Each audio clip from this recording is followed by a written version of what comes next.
Je me souviens de cet été 1969 comme si c'était hier. J'avais 8 ans à cette époque. Et je me suis retrouvé dans l'atelier de mon grand-père à fouiller dans ses outils posés en vrac. C'est là que je suis tombé dessus. Un vieux magazine Dunlop qui sentait l'odeur de l'huile. Et elle était là, sur la couverture.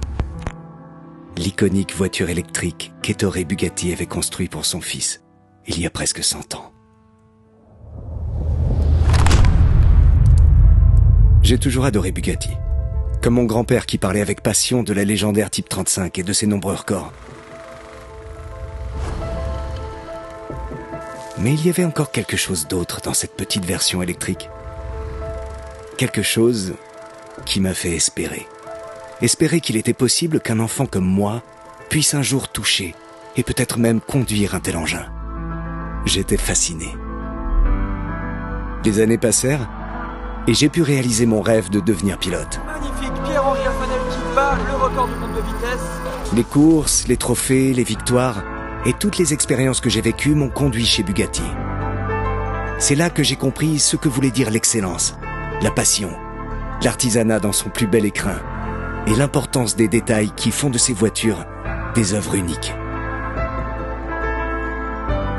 Pour honorer cet héritage, j'ai travaillé intensément ces dernières années pour faire revivre la mythique Baby sous sa forme la plus originelle.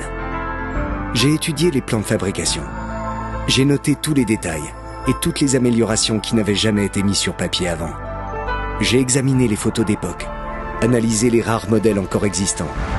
Et je suis parti à la recherche d'artisans qui ont encore un savoir-faire unique en France. Des carrossiers, des fondeurs, des tourneurs, des selliers, des peintres. Tous des maîtres dans leur discipline. Tous en quête de cette recherche d'authenticité.